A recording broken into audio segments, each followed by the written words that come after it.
pretzels inside. Today? Okay. Well, if you want to get technical, I grew up in Raytown, which is a suburb of the city. And now I live in Kansas City North, which is up here next to Gladstone.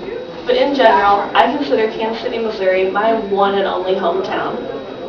Born and raised here in the largest city in Missouri, I've come to know the workings of the city like the back of my hand, and I love it. I love my city, and many of the 2 million metropolitan area inhabitants would likely say the same. Even living here for 17 years hasn't dampened the excitement of this city. From sports to history to family fun, Kansas City has it all. I'm going to tell you about why you should plan your next vacation to Kansas City, and specifically about 3 areas of interest in sports venues, wonderful museums, and KC must-sees. As a vacation tourist, there are endless reasons why you should plan your next vacation to Kansas City. First, to the traveling sports fan, Kansas City is a dream. It's home to Major League and Independent League Baseball, National League Football, Major League Soccer, Minor League Hockey, and World Team Tennis. Baseball fans can enjoy the smaller, relaxed atmosphere of a Kansas City T-Bones Independent League baseball game. They play at Community America Ballpark, located in Kansas City, Kansas, just outside the booming New Legends Shopping Center. If you're looking for something a little bit bigger, look no further than the Kansas City Royals. Calling Kauffman Stadium in Raytown home, the Royals play Major League Baseball in the American League Central Division. Royals games are fairly low priced for a Major League event and are a fun time for the whole family. If baseball doesn't strike your fancy, maybe football will. Kansas City is also home to the National Football League Chiefs. Located in the Truman Sports Complex along with Kauffman Stadium, the Chiefs play in Arrowhead Stadium, which becomes a sea of red during every home game.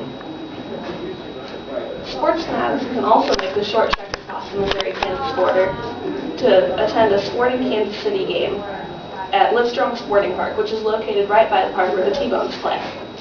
The stadium is huge, the team is good, and the fans are ecstatic. If you're still not satisfied, how about the Kansas City Explorers tennis team that play at the Barney Alice Plaza downtown?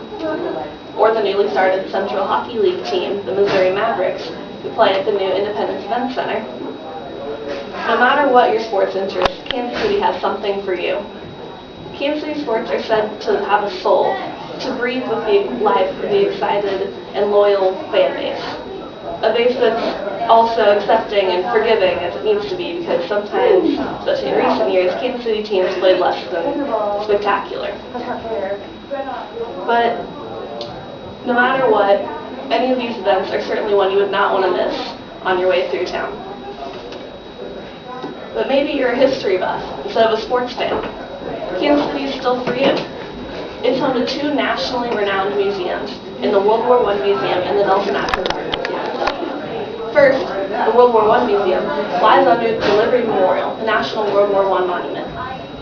Completed in 1924, the Liberty Memorial lies downtown, across the street from historic Union Station, which is also a site you wouldn't want to miss on your Kansas City tour.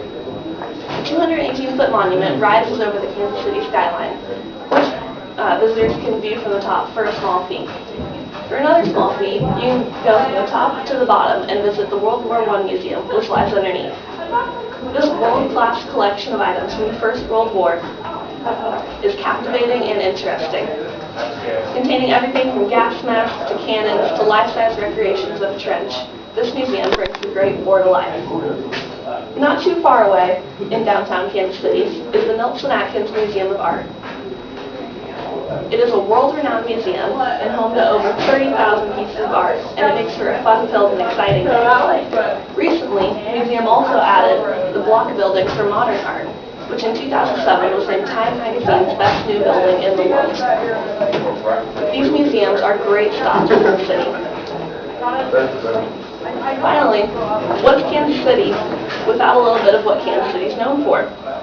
For family fun, spend a day at Worlds of Fun, the Cedar Fair Amusement Park. It is home to 2009's best new roller coaster, the Prowler, and over 40 other exciting rides. It's the perfect stop for children and adrenaline seekers.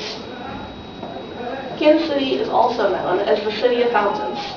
so a visit to the Country Club Plaza is a must. It is modeled after Seville, Spain, and within the beautiful architecture are several fountains from small to large. Even just driving around town, you're sure to see some fountains.